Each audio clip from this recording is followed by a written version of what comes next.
Pekné popoludne. V prvom rade vám chcem všetkým popriať a privítať vás tu na Poprade. Ako primátor Kežmarku, je to susedné mesto, takže dovolte, aby aj takýmto spôsobom som vás tu privítal. Drahé kolegyne, vážení kolegovia, priatelia, stojím tu dnes pred vami nie ako politik, ale ako jeden z vás. Ako zakladajúci člen strany, ktorý v nej stále vidí nádej, ako človek, ktorý sa nechce prizerať, ale chce konať. Nie v záujme seba, ale v záujme nás všetkých. V záujme tejto strany, ktorú sme spolu pomáhali stavať z hodnôt, nie z osobných ambícií. Potrebujeme menej ilúzií a viac odvahy nazvať veci pravým menom. Priatelia, Hlas vznikol ako alternatíva voči arogancii moci a izolácii občanov od rozhodovania. Vnikli sme zo snahy dať sociálnej demokracii opäť tvár, ľudskú, spravodlivú, solidárnu. A áno, chceli sme byť aj stranou regiónov. Stranou, ktorá nie je zakonzervovaná v Bratislave, ale má uši, srdce aj rozum rozložený po celom Slovensku. Nie je stranou centralizovanou, ale stranou zakorenenou v obciach, mestách a krajoch Slovenska. Blízkou ľuďom a ich problémom v snahe zlepšiť zdravotníctvo, školstvo, zabezpečiť prácu, bývanie a garantovať dôstojné podmienky na život. Skrátka, vrátiť dôveru ľudí k politikom, prerozdeliť moc viac do regiónov. Ale povedzme si úprimne, nezabudli sme na to? Nezabudli sme, odkiaľ sme prišli a prečo sme tu? Nestrácame sa niekedy v prázdnych kompromisoch a mlčaní tam, kde by mal znieť náš jasný principiálny postoj?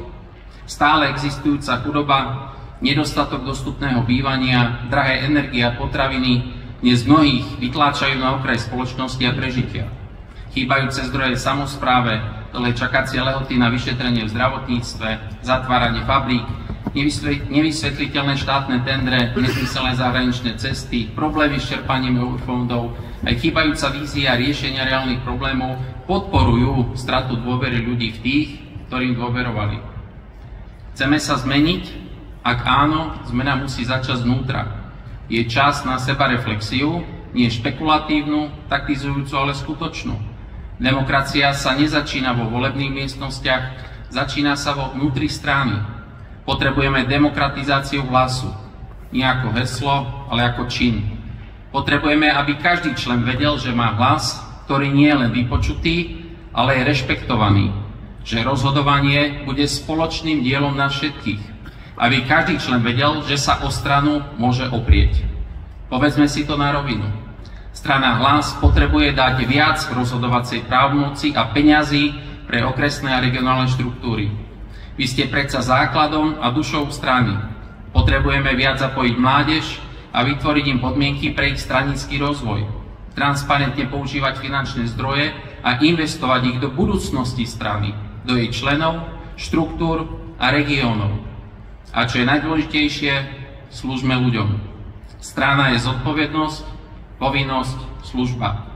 Hlas sociálna demokracia nech znova dýcha solidaritou.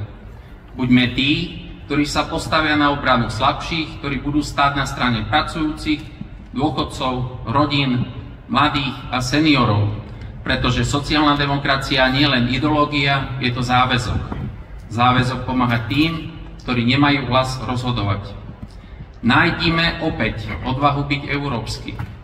Nežijeme na opustenom ostrove, Slovensko je súčasťou Európy a Hlas musí byť jednoznačne proeurópska, prointegračná, moderná, sociálno-demokratická strana.